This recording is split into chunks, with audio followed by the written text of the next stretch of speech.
Bien, hermanos, hemos estado predicando acerca de la Biblia, algunos apuntes que aparecen de la iglesia, cómo debe ser la iglesia, cómo funciona la iglesia a partir de un capítulo del libro o de la carta del apóstol Pablo a los romanos. Así que vamos a estar allí y hemos visto varios de estos apuntes, creo que todos son importantes, de cómo enseña la Biblia, cómo dice la Biblia, en este caso a través del apóstol, acerca de cómo funciona la iglesia. En otras palabras, cómo funcionamos nosotros dentro de la iglesia, como parte de la iglesia que somos. No somos una institución creada por hombres, por consiguiente, somos una institución creada por Dios. Y es por eso que vamos a la palabra de Dios para ver cómo debemos de actuar, cómo debemos de comportarnos, cómo debemos de trabajar. Y vimos que la forma en que la iglesia trabaja es cuando sus miembros entregan al Señor sus propias vidas en sacrificio vivo. Es una adoración que es nuestras propias vidas entregándonos en sacrificio vivo. También vimos que la iglesia, formada por nosotros, trabaja y funciona a partir y a través de los dones que el mismo Dios nos dio, dones y talentos. Y que de esa manera cada uno de nosotros, así como un cuerpo tiene muchas partes y son distintas, igualmente nosotros somos distintos porque Dios nos hizo distintos con un propósito dentro del cuerpo, dentro de la iglesia, para que este cuerpo funcione, este cuerpo haga las cosas que debe hacer, que la iglesia debe de hacer. Hoy vamos a hablar acerca de algo que hemos hablado ya tantas veces, pero que es tan importante. Y es que la iglesia funciona según el fruto del Espíritu que está en nosotros, sus miembros. Es importante que la forma en que el mundo percibe a la iglesia y recibe el trabajo de la iglesia sea a través de este fruto. Es el fruto que produce el Espíritu Santo, que está en el corazón de cada uno de los miembros de la iglesia, de cada uno de nosotros que un día aceptamos a Cristo, que le abrimos nuestro corazón al Señor. Dice la palabra que ese Espíritu de Dios hace morada en nosotros, viene a ser parte de nosotros mismos en nuestro interior, en nuestro corazón. Por consiguiente, esa presencia del Espíritu Santo en nuestra vida produce un fruto. Y ese fruto es el que manifiesta y debe manifestar la iglesia cuando se manifiesta a otras personas, al mundo. El mundo y cada uno de nosotros cuando nos ve, debe ver ese fruto, es lo que nos distingue. Yo no sé cuántos de ustedes quizás aquí sean muy especialistas en asuntos de reconocer los árboles, pero no es muy difícil reconocer un árbol de manzana si tiene manzanas, ¿verdad? O una mata de peras si tiene peras. Ahora, si no tiene, ya quizás hay que tener un poquito más de conocimiento. Es lo que lo distingue a un árbol, su fruto. Ahora, ¿qué distingue a la iglesia? ¿Qué nos distingue a nosotros en el mundo y alrededor nuestro? Es el fruto. El fruto de que tenemos con nosotros y en nosotros al Espíritu Santo, y ese Espíritu Santo produce algo especial. Y es la forma en que la iglesia se tiene que manifestar. A modo de introducción, vamos a salirnos de Romanos 12, aunque vamos a buscar Romanos 12 porque el mensaje va a estar basado allí, pero a modo de introducción vamos a recordar definitivamente cuál es ese fruto. Y está ahí en Gálatas 5, 22 al 25. Gálatas 5, 22 al 25.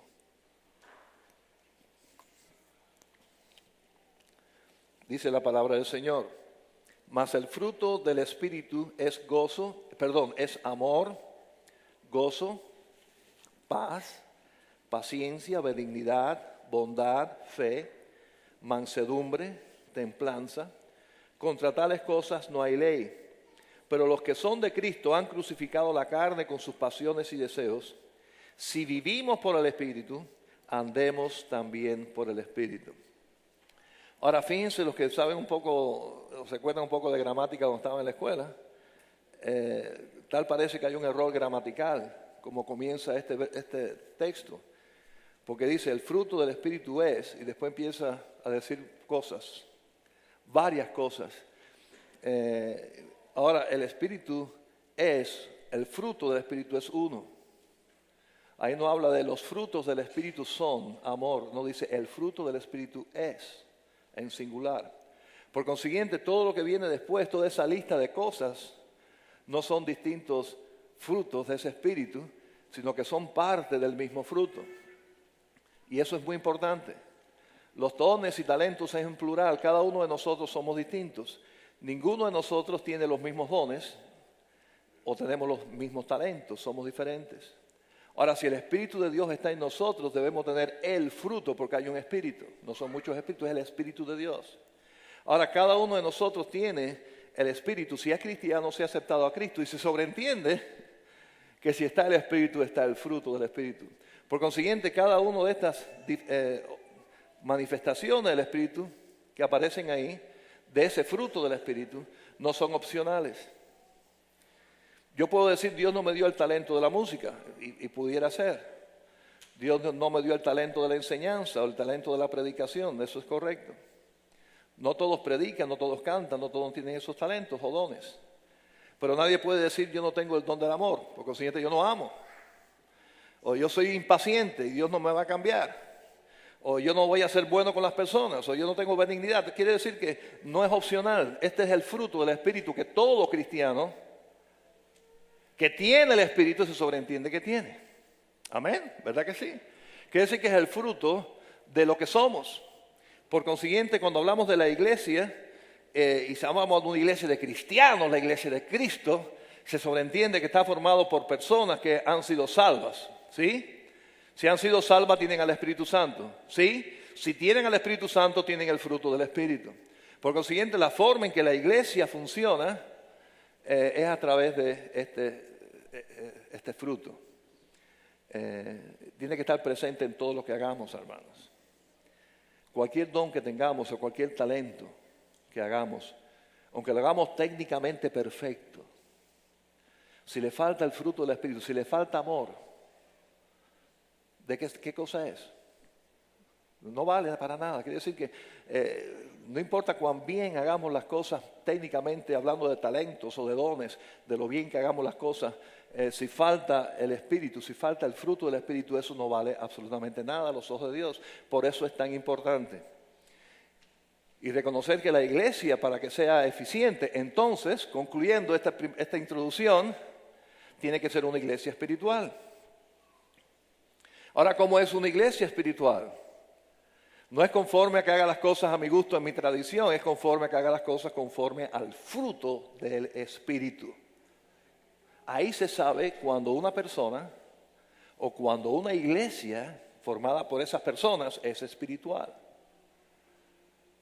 No se trata de las cosas aparentes, que espirituales son porque tienen tanto orden. El orden es bueno, pero hablamos de el fruto y de eso es importante. Ahora, en Romanos 12, volviendo a la temática de esta serie de mensajes, cuando habla aquí de estos puntos que son pocos versículos, pero son 10 puntos, usted dice, si con 3 puntos se demora a veces una hora, ¿cómo serán 10 puntos? No se preocupe que va muy rápido por ellos, así que mire el reloj y voy a tratar de portarme bien. Pero estos textos de Romanos 12 que vamos a ver, es la forma práctica, como así yo lo interpreto, así yo lo veo, la forma práctica en que una iglesia espiritual funciona. La forma en que realmente funcionan los cristianos espirituales. La forma en que realmente funciona una iglesia, que el fruto del Espíritu es algo que se distingue, es algo que se puede ver.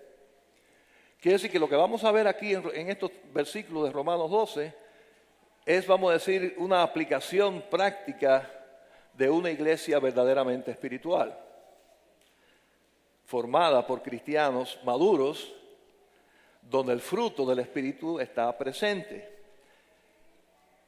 Porque, hermanos, la presencia del fruto del Espíritu no es algo espiritual interior solamente. Todo el fruto del Espíritu que ahí se expresa tiene que ver con otras personas, cómo nos proyectamos hacia Dios, pero cómo nos proyectamos también a otros. Eso determina mi espiritualidad. No es cuán santico soy y cuánto resplandor tengo y cuánto yo hago cosas para Dios verticalmente. Este fruto del Espíritu generalmente, y como vamos a ver ahora, se refiere al comportamiento nuestro. con mis hermanos en la iglesia, con mis vecinos, con mis compañeros de trabajo, con los que están a mi alrededor, aún con mis enemigos. Con esos que son mis enemigos se declara realmente si tengo el fruto, si ese fruto está mostrándose o no. Ok, lo primero que vemos ahí, vamos al versículo 3, Romanos 12:3, y es que ese fruto del Espíritu en el cristiano hace que pensemos de nosotros mismos con cordura. De una forma cabal, de una forma correcta. Yo diría de una forma bíblica. Y dice ahí el versículo 3, digo pues, por la gracia que me es dada, a cada cual que está entre vosotros, es decir, a los que están en la iglesia, que no tengan más alto concepto de sí que el que debe tener, sino que piense de sí con cordura, conforme a la medida de la fe que Dios repartió a cada uno.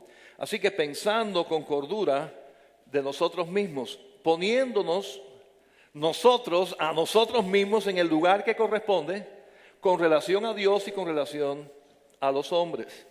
No es conforme a lo que la cultura dice, no es conforme a lo que cualquier filósofo diga que debemos ser nosotros, sino delante de la palabra de Dios y delante de lo que Dios enseña, qué concepto tenemos real de nosotros. Ponernos en nuestro lugar nosotros mismos. Uno de los graves problemas que yo he encontrado en la iglesia a través de los años es las personas que se creen más, quizás superior a los demás, etcétera, etcétera. Tienen un concepto de sí equivocado. Uno se pone en el piso, se ponen por arriba. Ahora, bíblicamente, ¿cuál es nuestra condición? Si estamos y debemos estar claros en eso. Sabemos, por ejemplo, que la palabra nos enseña que cada uno de nosotros tiene una tendencia natural al pecado. Así que más un concepto de mí mismo, tengo que reconocer que sí tengo una patica que me cojea, que sí tengo debilidades naturales en mí. Por consiguiente, yo tengo que estar consciente de eso. Ninguno de nosotros es suficientemente fuerte para jugar con el pecado, para jugar con las cosas que nos separan de Dios pensando que somos fuertes. Yo sí puedo ver eso porque yo soy fuerte. Yo sí puedo ir porque yo soy fuerte. Un concepto real de nosotros nos hace entender que no somos fuertes, somos débiles. Y que nuestra fortaleza únicamente está en Cristo. Por consiguiente, tenemos que estar claros en eso. Debemos reconocer que en nuestra condición humana tenemos necesidad de un Padre. Ese Padre es nuestro Dios. Tenemos necesidad de estar agarrados de Él. Sin Él vamos a estar totalmente desorientados. No nos equivoquemos que porque tengamos cultura, no nos equivoquemos que porque hemos ido a la universidad, porque tenemos algún título en algún lugar, no nos creamos que porque fuimos buenos en los negocios o porque hemos salido bien de ciertas situaciones creyendo que somos el Chapulín Colorado. Reconozcamos nuestra debilidad, nuestra condición, pero que necesitamos de un Padre, a ser agarrados de ese Padre. Y ese Padre es una necesidad en nosotros. Sin Él estamos perdidos. Tenemos que reconocer, hermanos, que somos simples siervos, humildes siervos de un Señor, y por consiguiente tenemos que estar constantemente recogiendo de la palabra que el Señor quiere de nosotros. Un siervo no es alguien, igual que un mayordomo que acabamos de ver, ¿verdad?, en mensajes anteriores, no es el que toma decisiones por sí mismo acerca de sus cosas. Un siervo, un mayordomo es aquel que escucha a su Señor y hace lo que su Señor le ordena. Una persona que piensa de sí con cordura, reconoce cuál es su lugar, cuál es la posición que él merece, que él tiene, y se ajusta a eso. No somos, como leí un pastor, dice, por mucho tiempo me creí la cuarta persona de la Trinidad. Dios, Padre, Espíritu Santo, y después estaba yo. Así actuaba yo y todo me iba mal, hasta que un día reconocí y me puse en mi lugar, un lugar humilde que tengo que reconocer mi posición. Ahora, hablamos del fruto, empieza el fruto del Espíritu que vimos en Gálatas con la palabra, ¿cuál? Amor. Quiere decir que el amor verdadero se debe manifestar y eso debe ser, dice, sin fingimiento. Vamos a ver ahí el versículo 10. El segundo aspecto dice, el amor sea sin fingimiento. 9, a primera parte del 9 y el 10. Amaos, dice el versículo 10, los unos a los otros con amor fraternal. En cuanto a honra, prefiriéndoos los unos a los otros. Así que ya aquí no está hablando de la palabra amor en términos generales, que muchos piensan que el amor sencillamente es un sentimiento. Cuando vamos a la palabra de Dios vemos que el amor implica compromiso. Un amor verdadero es un compromiso. Lleva acciones, no solamente el enamoramiento interior, lo amo, algo ahí en mi corazón. El amor bíblico y verdadero conlleva compromiso y acciones a favor de la persona que amo. Y ahí está hablando específicamente, hablando del amor verdadero sin fingimiento, con acciones verdaderas que demuestran ese amor. Lo demás, hermanos, es hipocresía. Hipocresía. El mundo puede decir, lo amamos al mundo y no hacemos nada por el mundo. Todo es para nosotros solos. ¿Qué tal amor es ese? Sin fingimiento, con acciones específicas. Leí esta ilustración, creo que la compartí con ustedes hace mucho tiempo, de un pueblo pequeño que había 2 barberos nada más en el pueblo. Y resultó que uno de los barberos se enfermó y estuvo un tiempo grande sin poder atender a su clientela. Estuvo varios meses fuera del trabajo. Lógicamente el pelo sigue creciendo. ¿Y qué pasaba? Que todo el mundo ahora iba para el otro barbero, el único que quedaba. Quiere decir que durante todo ese tiempo este barbero tuvo doble clientela, la de él y la del enfermo. Ahora dice la anécdota que cuando este barbero enfermo regresó a su trabajo de nuevo, este hombre fue y le dijo, mira, todos los que vinieron a que yo lo pelara, que eran tus clientes, aquí está el dinero. Yo quiero compartirlo contigo. Yo no quiero, tú estás enfermo, tú necesitas. Ahora yo digo, eso es una expresión de ¿qué? De amor. No es que yo te quiero tanto, pero las cosas me favorecieron a mí, así que tú te fastidiaste. Y qué bueno fue que te enfermaste porque yo tuve doble clientela. El amor no es palabras, el amor es acción. Y eso demuestra acciones verdaderas. Y hablaba de pruebas constantes de amor de parte de Dios hacia nosotros son constantes. La prueba del amor de Dios hacia nosotros se muestra con acciones diarias. Desde la luz del sol que nos sale todos los días sin fallar hasta el aire que respiramos. Quiere decir que el amor de Dios que se mostró de la manera más grande, claro, en la persona de su Hijo Cristo cuando vino a este mundo y murió por nuestros pecados. Quiere decir que no fue un amor contemplativo de Dios en el cielo mirándonos abajo y decir, pobrecitos los hombres pecaron. ¿Qué culpa tengo yo de que ellos pecaron? ¿Qué culpa tiene Dios de que nosotros pecáramos? Ninguna. Fue nuestra decisión, es nuestra decisión pecar. Sin embargo, Dios mostró su amor para con nosotros, en que siendo aún pecadores, ¿qué pasó? Cristo murió por nosotros. Quiere decir que el amor de Dios se mostró a través de acciones. Y ese es el tipo de amor que aquí habla el apóstol Pablo a los romanos. Verdadero amor sin fingimiento, amor fraternal significa amor de hermano uno a los otros. Si yo te amo a ti, yo voy a tratar de ponerte a ti aún por encima de mí. Tus gustos por encima de los míos. Tu felicidad por encima de la mía. Que tú te sientas bien por encima de que yo me sienta bien. Eso es amor. Y amor es perdón. El que ama, perdona. Ahora, el que ama no ofende. Pero el que ama también perdona. ¿Saben que yo estaba pensando en esto? En este texto. Me vine en esta mente, y creo que con algún hermano estaba conversando de esto esta semana. ¿Saben que he llegado a la conclusión de que la ofensa entre nosotros es una bendición? Y usted dirá, ahora el pastor se volvió loco, porque acaba de decir que el que ama no ofende. Pero ¿por qué digo que es una bendición? ¿Cuándo uno puede perdonar a otro? Cuando alguien nos ofende. Quiere decir que si alguien me ha ofendido, la forma de expresar amor es darle gracias a Dios que me está dando la oportunidad de poder perdonar algo. ¿Me sigue? Quiere decir que qué bendición que yo, que no soy la cuarta persona de la Trinidad, que cometo errores igual que cualquier otro, Alguien cometió un error conmigo intencional o no intencional y Dios me está dando ahí la bendición, la posibilidad de poder perdonar. Mira que hemos ofendido a Dios y Dios nos perdona y nos perdona, ¿sí o no? Ahora Dios me está dando la oportunidad. Gracias, Señor, porque me ofendieron y ahora yo puedo mostrar amor. Porque amor perdona, ¿verdad que sí?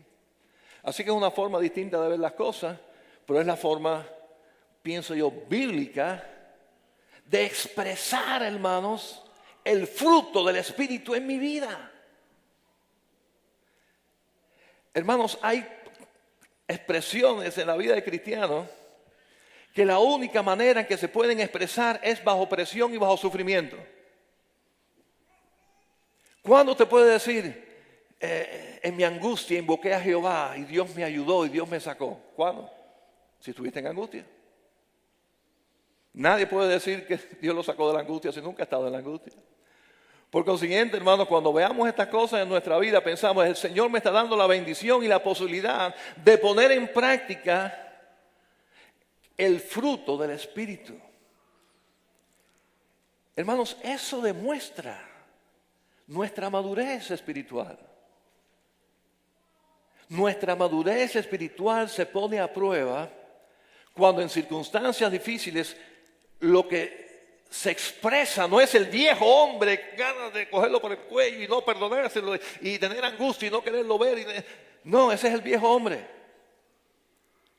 Nuestra madurez se prueba cuando las cosas andan mal, cuando son injustos con nosotros, cuando alguien nos trata mal, y ahí podemos mostrar amor y perdón sincero, de todo corazón, y darle gracias a Dios por eso. Ahí eso se demuestra la madurez. ¿Estamos de acuerdo? La iglesia tiene la obligación de la imagen que da al mundo y entre nosotros es a partir de este fruto del Espíritu.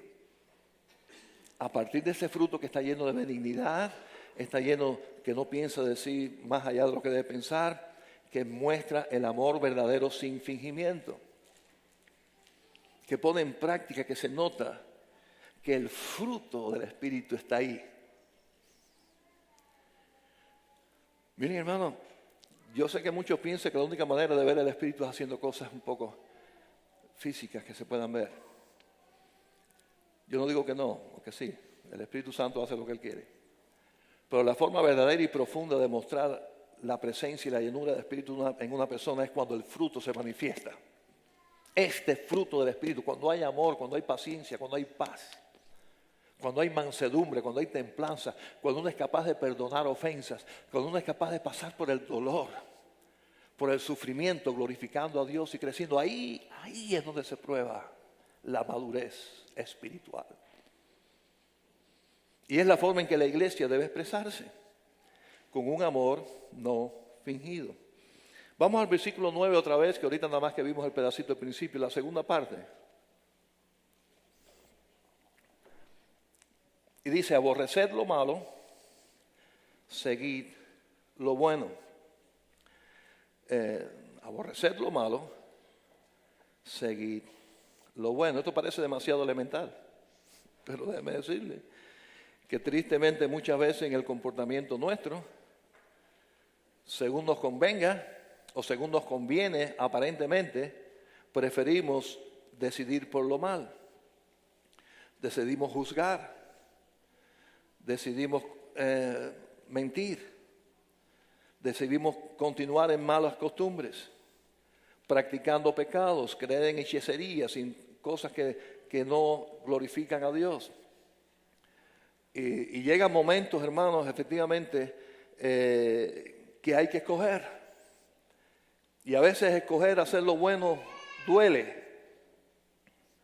Duele en aspecto, a veces nos toca el bolsillo. O a veces nos toca la dignidad de hombre, en este caso. Sí, hombre. O nuestro orgullo.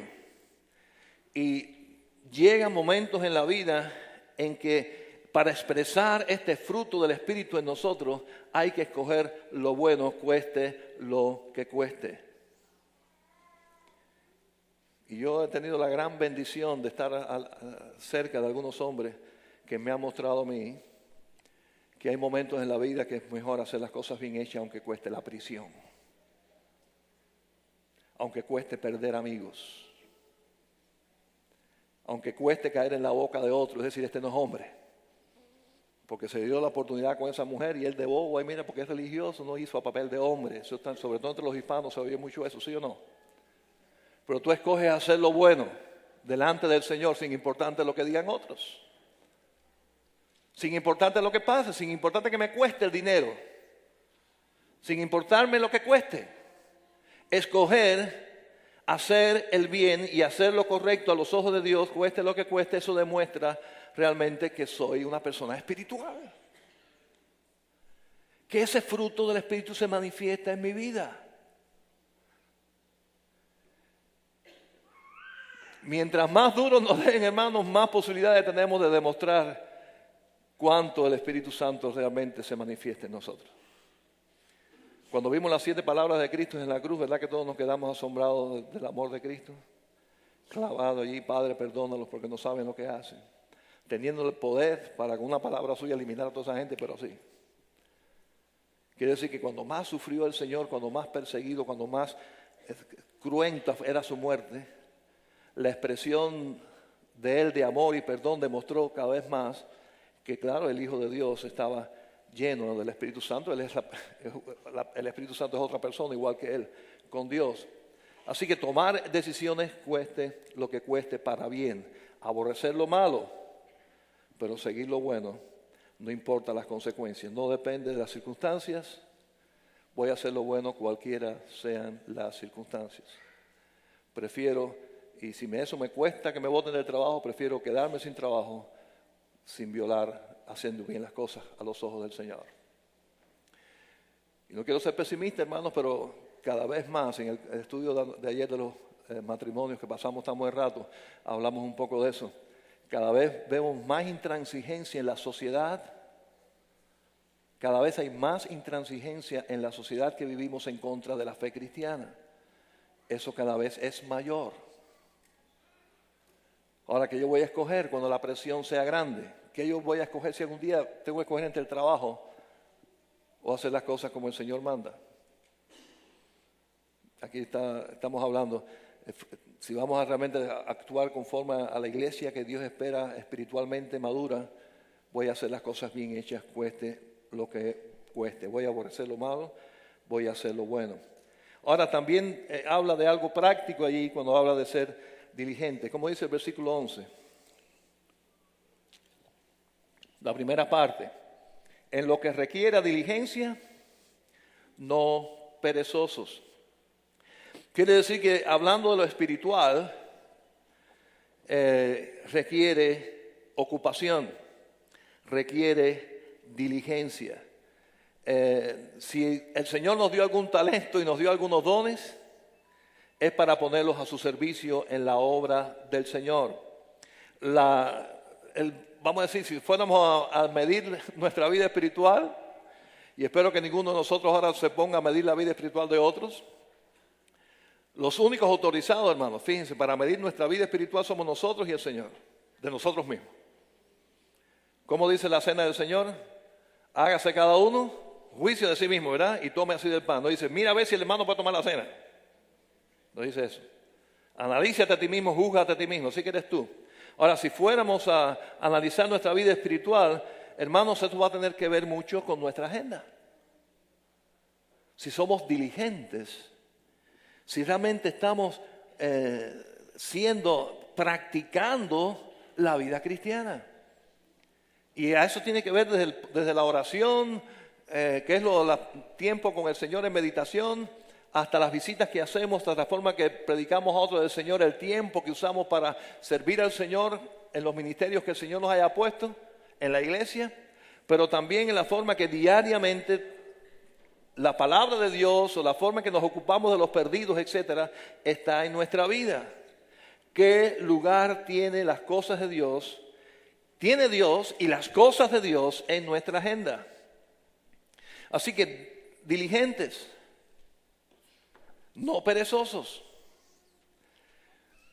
Si a veces nos levantamos para trabajar en un trabajo que no nos gusta, Y lo menos que queremos es montarnos en un carro y coger un expressway. Y lo hacemos por necesidad, pues porque hay que hacerlo, ¿no? Si lo hacemos para eso, ¿cómo no vamos a hacerlo para el Señor? ¿Cómo no vamos a levantarnos? ¿Cómo no vamos a buscar? ¿Cómo no vamos a practicar lo que el Señor nos ha llamado a hacer? Ser diligentes en eso. Hasta el punto, hermanos, que tengamos que quizás sacrificar algunas cosas de nuestro gusto. Yo sé que cuesta quizás en algún momento dejar algunas comodidades en nuestra casa, o algún programa de televisión, o algún juego de deporte, o cualquier otra cosa que hemos planificado hacer para buscar y hacer la obra de Dios y hacer las cosas que glorifican su nombre o que bendicen a una persona, y como iglesia vamos y lo hacemos. Eso demuestra que realmente hay madurez espiritual. Hoy estudiamos en la escuela dominical el tema tan lindo de la santidad. Y realmente en el concepto de santidad vimos que es cuando el Señor separa a un grupo para algo. Y nos ha separado a este grupo precioso de sus hijos para un propósito. Un propósito en el cual lógicamente tenemos que hacerlo con manos limpias, y eso es cuando buscamos en el Señor vivir en su santidad, en su voluntad. Pero hermanos, los instrumentos son para ponernos a trabajar. El Señor nos quiere usar, somos en sus manos algo especial que Dios tiene para un propósito, y es algo útil, es algo práctico. Es algo que se hace falta, es imprescindible que nosotros tengamos ese deseo de no ser perezosos, sino ser diligentes. No somos religiosos de profesión, y de practicar la religión es venir aquí a la iglesia, estar un rato, cantar al Señor, dar un sobre con dinero e irme. Diligencia significa realmente buscar y hacer la voluntad de Dios para mi vida, con mis hijos, en mi hogar, en mi barrio, en la escuela, en el círculo de influencias donde Dios me ha puesto. Ahí debo estar activo. Como hijo de Dios, como iglesia de Cristo. Eso demuestra cuán espiritual yo soy. En mi análisis de cómo anda mi vida cristiana, vamos a incluir esto. Cuán metido estoy realmente en la obra de Dios, en el reino de Dios, o cuán perezoso soy. Cuán diligente soy o cuán perezoso soy. Cuán estoy envuelto en hacer para otros y para Dios, o cuánto solamente todo es para mí, mi familia y los míos. Ese es un punto que refleja mi espiritualidad. Ahora, cuando se hace como debe hacerse, dice fervientes, versículo 11, la segunda parte, ahí en Romanos 12 dice fervientes en espíritu, sirviendo al Señor. Así que vimos ya que debemos ser diligentes, no perezosos, pero eso debe hacerse de una forma ferviente. ¿Qué significará eso? Significa, hermanos, que es no solamente hacerlo, es hacerlo fervientemente. Hacerlo fervientemente implica hacerlo en el espíritu correcto para la gloria de Dios. Significa que lo estoy haciendo porque quiero honrar a mi Padre. No es ni tan siquiera, hermanos, para ganarme bendiciones. No hago esto para que Dios me bendiga. Hago esto porque amo a mi Señor y quiero ser un hijo obediente. Vimos hoy ahí en el libro de Levítico, en la escuela dominical también hablando, en el Antiguo Testamento, el Nuevo Pacto, las promesas de Dios, de la presencia de Dios, la protección de Dios, todo eso era si el pueblo obedecía sus leyes. Ahora, la bendición de la protección de Dios y el cuidado de Dios y la presencia de Dios en nuestra vida no es si cumplimos leyes, es si aceptamos a Cristo como nuestro Señor. Ahora, cuando aceptamos a Cristo como nuestro Señor, ¿en qué nos convertimos? En sus hijos. Ahora, ¿cómo es un buen hijo? Un hijo es obediente, un hijo trata de honrar a su padre. Y cuando hace las cosas para Dios, ese fervor que dice, lo hago para ti, Señor. Y todos estamos tan contentos que le hicimos el homenaje a Raquel. Pero hermana, si ella hizo todos estos años para que le ponga aquí un homenaje, ¿qué más la veo? Porque todo se quedó aquí. Pero si lo hizo en ese fervor, es para mi Señor, es para glorificar su nombre, y lo hago con amor y con fervor. Eso es lo que está hablando aquí, eso demuestra mi vida espiritual. No lo hago para que me aplaudan, no lo hago para que me pongan mi foto, no hagan para esto, para lo otro, lo hago para que el nombre del Señor sea glorificado. Eso es fervientemente, con fervor, para exaltar al Señor, para hacerlo. Mi nombre no importa que aparezca o no aparezca, lo que importa es que el nombre del Señor sea glorificado, que esté haciendo las cosas para Él. No perezosos, pero hacerlo de una forma ferviente, de corazón. Y eso hace que la iglesia realmente lo que hace, el Señor lo bendice. Miren, hermanos, nosotros podemos hacer muchas cosas que aparentemente son buenas, como querer llenar la iglesia, por ejemplo, tener una iglesia grande, y no hacerlo fervientemente, no hacerlo para el Señor, hacerlo por orgullo. Puede ser. Puede ser que nosotros estemos luchando para traer gente de otras iglesias para que vengan para acá con nosotros, en vez de ganar más para Cristo. ¿Por qué? Porque queremos hacer crecer la iglesia. Ahí está, hay fervor de verdad. El fervor de glorificar el nombre del Señor. ¿Es eso lo que me motiva? Yo todavía sueño, yo sé que hermanos tienen en su corazón nuestro centro comunitario. Y ayer, por primera vez que salí con Josué, que saben que se operó, y salimos y cogimos un poco de sol, el día estaba bonito, y caminamos un poco y fuimos a una feria. Y caminando y viendo lo que esa gente hace con sus ferias y sus cosas, que ponen tarimas para vender cosas. Yo decía, Josué, y ahí está. No va a decir Iglesia Bautista Hispana de Atlanta. No queremos ese nombre, queremos que diga comunidad, centro comunitario. Y ya estaba pensando todo lo que íbamos a poner allí. Las personas que iban a estar recogiendo motivos porque han sido abusados en sus casas. Las personas que no tienen cómo resolver, no saben qué hacer con sus documentos legales y necesitan orientación. Otros que están haciendo, otros que están haciendo lo otro. Decía, gloria a Dios, hacerlo, pero fervientemente para glorificar el nombre de Dios y ayudar a los necesitados. Con esa visión el Señor nos va a bendecir y lo vamos a poder hacer porque es para su gloria. No para el orgullo de ninguno de nosotros. Así que en ese, el número 6, vamos a ver allí en el versículo 12. Ahora la primera parte. Dice, gozosos en la esperanza. Miren, hermanos, si alguien viene una verdadera esperanza, son los que han aceptado a Cristo. Tienen una esperanza gloriosa de que un día van a ver al Señor y van a estar con Él para siempre. Vive en una esperanza segura. Yo no sé qué palabra será la más correcta en español. Porque esperanza en español, yo tengo la esperanza de que vengas, no está seguro. Pero esta esperanza bíblica no es esa. Así que no creo que haya una palabra. Habría que poner una palabra compuesta. Una esperanza segura. Y la esperanza de los cristianos es segura en las promesas del Señor. Ahora, si esas esperanzas están seguras y están ahí, ¿cómo se refleja o debiera reflejarse eso en nosotros según este texto? En el gozo que tenemos. Miren, si nosotros vemos los noticieros y las noticias es para deprimirse. Si nosotros como iglesia vamos mirando hacia dónde va este país y las cosas que están pasando y cómo a lo bueno le llaman malo y al pecado ahora es bueno y todas esas cosas que están pasando a nuestro alrededor, es para estar decaídos y deprimidos. Pero el cristiano debe estar decaído y deprimido a pesar de eso. No, ¿por qué? Porque tenemos una esperanza gloriosa. Una esperanza en Cristo que está por encima de todas esas circunstancias. Por encima de todos los problemas y todas las circunstancias malas que estén. Imagínense ustedes los que están en lugares terribles de hambre y de miseria y de persecución y todas estas cosas. Si lo que tienen es lo que tienen, ven sus ojos, habría tristeza.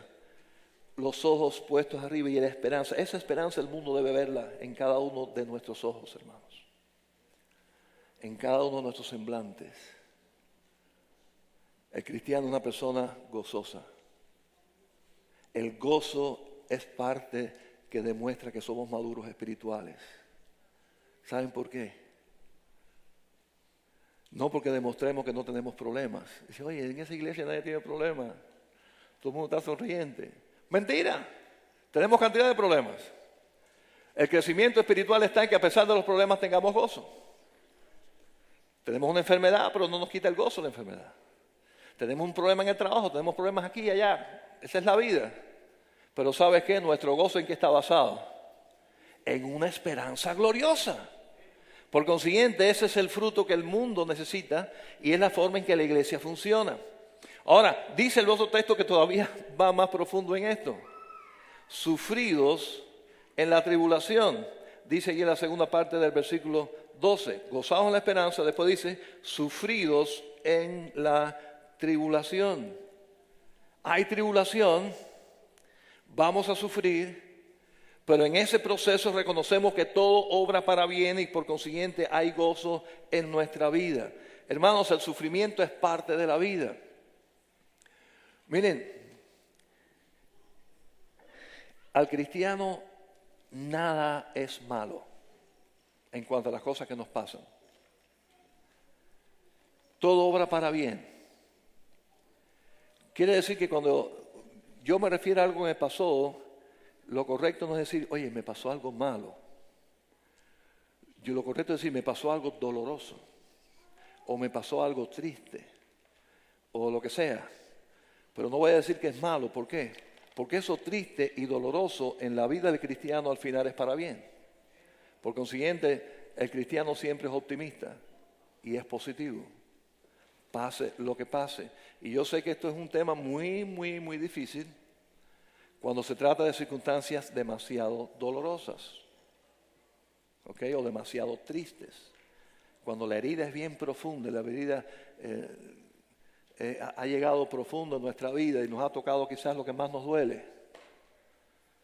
Yo no puedo decir, ¿sabes qué? Lo que me pasó no tiene importancia. Fue doloroso, fue triste, pero ¿sabe qué? A la larga no fue para más, fue para bien. Porque todo obra para bien a los hijos de Dios. Y eso es parte, hermanos, de lo que el mundo necesita ver y es parte de nuestro, que demuestra que el Espíritu está con nosotros y que ese Espíritu dio fruto. ¿Cuándo se demuestra? En momentos de tristeza, en momentos de tribulación, en momentos cuando nos tratan mal, en momentos cuando las cosas son así. Hay sufrimiento en la tribulación, pero hay un sufrimiento que nos hace crecer y desarrollar. Miremoslo así, hermanos. Si el Señor nos da más duro, es porque nos quiere usar para algo mejor. Y en la clase de la escuela dominical usábamos el ejemplo de la santidad. Dice, como un cirujano que va a usar herramientas para una cirugía. ¿Creen ustedes que esas herramientas los tratan así como pasarle un poquito de detergente? O lo pusieron en la secadora de platos y secar la secadora de platos y después vamos a operar a alguien. ¿No, verdad? Los tenedores sí, las cucharas, los platos de comida, pero los instrumentos para una cirugía, eso los meten en vapor, en horno, no sé qué cuántas cosas hacen para que estén estériles. Y eso es sufrimiento a veces. Quiere decir que si estamos pasando por algo difícil, dé gloria a Dios porque el Señor tiene un plan grande contigo. Y ese es el plan, la forma de ver el sufrimiento. Y eso es también madurez espiritual. Ese es el fruto del Espíritu en mi vida que me hace enfrentar a algo así. Sufridos en la tribulación, número 8 en el versículo 12, la tercera parte. Dice, constantes en la oración. Quiere decir que una persona que es espiritual, una persona que realmente está mostrando el fruto del Espíritu, una iglesia que realmente impacta, es una iglesia que ora. Es una iglesia, y cuando digo la iglesia que ora, no estoy hablando solamente de los grupos de oración. Ojalá, hermanos, mi corazón es que Dios quiera en el nombre del Señor que toda la iglesia estemos envueltos en grupos de oración. Hermanos, el día que la inmensa mayoría de nosotros esté en grupos de oración entre semanas, yo creo que el impacto de esta iglesia va a ser mucho mayor. Porque no es lo mismo manejar no sé cuántas millas que manejamos todos nosotros para llegar aquí el domingo y después regresar a la casa, que entre semana con mis hermanos cerca que viven dentro de mí, orar juntos y preocuparnos por esa comunidad y por los vecinos. Eso es bendición. Orando, fervientes en la oración, orando de una manera incesante, constantes.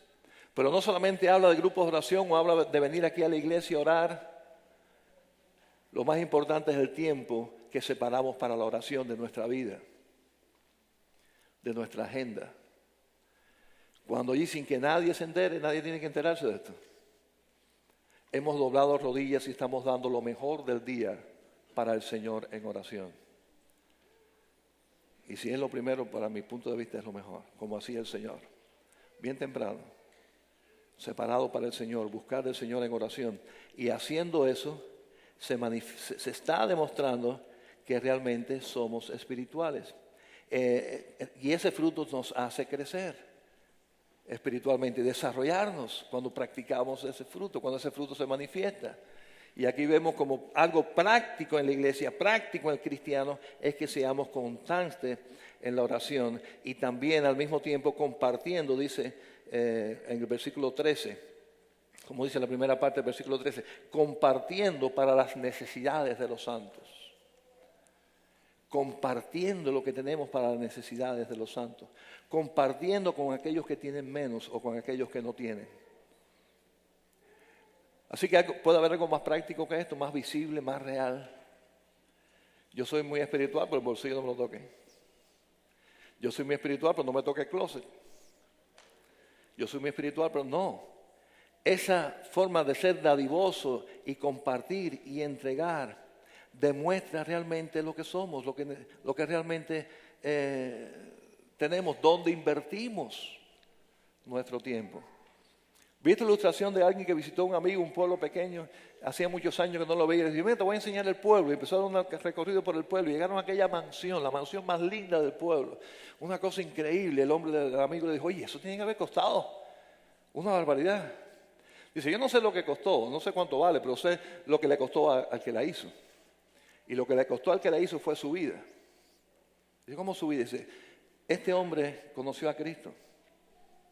Pero después el afán del dinero hizo que todo se olvidara del Señor y de los valores espirituales. Y ese es el fruto, y eso es lo que Él dejó. Ahí está. Y Él compartió, noté aquí, dice las últimas palabras que Él dijo, y dijo, mi prosperidad fue mi ruina. La prosperidad material que yo alcancé fue mi ruina. Sacrifiqué mi familia, sacrifiqué a Dios, sacrifiqué lo espiritual por dinero. Así que, ¿qué costó esa casa? Costó la vida de un hombre, costó el alma de una persona, costó lo que más importante podía ser. Ahora, cuando nosotros somos constantes o cuando nosotros compartimos y damos, y somos dadivosos y somos parte de la obra del Señor, no solamente con nuestros diezmos, con ofrendas, sino ayudando al necesitado. En ese sentido, sí estamos invirtiendo de una manera especial en lo espiritual. Y podemos decir, ahí hay fruto del Espíritu. Ahí se manifiesta realmente el Espíritu Santo. Cuando la persona es capaz de dar también para el Señor, para su obra y para el necesitado. Y termina diciendo ahí algo muy práctico, que muchos de nosotros dicen, ahí tampoco me andes, practicando la hospitalidad, llevando a tu casa, compartiendo lo más íntimo tuyo con el necesitado. Y yo sé que para algunos puede ser difícil, pero hermano, yo me pregunto si puede haber alguna expresión más práctica y real de amor que abrirle nuestra propia casa, que es la intimidad de lo nuestro a quien lo necesite. Yo digo que usted puede decir lo que quiera, que es espiritual, pero hay momentos donde dice ahí es donde se muestra la cosa. Ahí donde más nos duela, quizás donde más nos cueste. Y yo creo que esto demuestra, hermanos, en este capítulo 12 de Romanos, que la iglesia de Cristo, la iglesia que hace falta hoy, la iglesia que se está dibujando aquí o que el apóstol Pablo está mostrando aquí, la iglesia verdadera, espiritualmente poderosa, es la que cada uno de sus miembros, cada uno de nosotros puede, en cada uno de nosotros puede verse ese fruto del Espíritu de una manera práctica. Si decimos que amamos, si decimos que tenemos paciencia, mansedumbre, fe, templanza, fe, aquí hay una lista de cosas. Vayamos, repasémoslo por aquí. Usted tiene en el boletín la lista, repasen en su casa y practique. Realmente, ¿cuántas de estas cosas usted está poniendo en práctica de una manera real en su vida? Y ahí el termómetro le va a decir cómo está su vida espiritual. No es por lo que usted aparente, no es por lo que las personas puedan imaginarse, es por lo que usted hace con su vida. Concluimos con parte de la lectura que se tuvo en el devocional. También el apóstol Pablo, que es otro texto que habla en general de este comportamiento, de cómo debe ser la iglesia. Dice, vestíos, Colosenses 3, 12 al 14. Colosenses 3, 12 al 14. Vestíos pues, como escogidos de Dios, santos y amados, de entrañable misericordia, de benignidad, de humildad, de mansedumbre, de paciencia, soportándoos unos a otros, perdonándoos unos a otros si alguno tiene queja contra otro. De la manera que Cristo os perdonó, así también hacedlo vosotros. Y sobre todas estas cosas, vestíos de amor, que es el vínculo perfecto. Yo creo que, hermanos, que cuando leemos la palabra de Dios debemos ir a ella así y entenderla y aplicarla y decir esto. El Señor está diciendo, no hables tanto, vístete con esta ropa. Vístete como un cristiano. Vístete como lo que debe ser. ¿Cuál es? Ten misericordia, ten humildad, ten paciencia con las demás personas. Cuando alguien te haga algo, sopórtalo y perdónalo sin reclamarle. Eso es madurez espiritual. Eso es ser maduro espiritualmente. Eso es mostrar el fruto del Espíritu en tu vida. De la manera en que Cristo te perdonó, así también perdónense ustedes. Quiere decir que la iglesia que el Señor quiere y que aquí está retratando es la iglesia madura espiritualmente, donde el fruto del Espíritu se ve en acciones verdaderas, no palabritas religiosas, no actitudes y caritas cristianas. Bueno, habrá caritas cristianas, no sé. Hay quien piensa que los ojitos así cristianos, una sonrisa. Bueno, déjense practicarlo. Ahí donde más duele, perdonando, haciendo algo, dando, llevando a alguien para mi casa. Abrir la puerta de mi casa y decirle, te hospedo en mi casa. Ahí es donde es la cosa. Eso es madurez espiritual. Y esa es la iglesia que el Señor necesita en estos tiempos. Vamos a orar. Padre Santo, Señor, gracias por tu palabra tan preciosa, que tantas veces es directa con nosotros y sí, a veces nos redarguye, a veces nos regaña cuando estamos flojos. Y yo te pido, Señor, que cada uno de nosotros aquí esté pensando ahora, no en el hermano, no en la iglesia en general, sino en nosotros mismos, cada uno en sí mismo. Porque lo cierto es que la iglesia soy yo. La iglesia soy yo. Por consiguiente, si la iglesia está fría es porque yo estoy frío. Si la iglesia no está actuando es porque yo no estoy actuando. Si en la iglesia no hay perdón es porque yo no perdono. Si en la iglesia no hay misericordia es porque yo no estoy practicando misericordia. Así que yo te pido, Señor, que cada uno de nosotros de una manera personal, individual, hoy, tome estas enseñanzas de tu palabra para analizarnos delante de ti. No para juzgarnos y sentirnos menos que no valemos o que nuestra estima esté por el piso. No es para eso. Es para animarnos y levantarnos y buscar tu presencia y doblar rodillas y ser fervientes y ser activos y perdonar y entender el sufrimiento de una manera distinta y todas estas cosas sean prácticas. Señor, es lo que tú quieres de esta iglesia. Pero no solamente es lo que tú quieres, es lo que el mundo necesita. La iglesia espiritual, la iglesia donde el fruto del Espíritu se manifiesta de una manera poderosa en cada uno de sus miembros. Ayúdanos, Señor, a hacer esa iglesia para ti. Te lo pedimos en Cristo Jesús.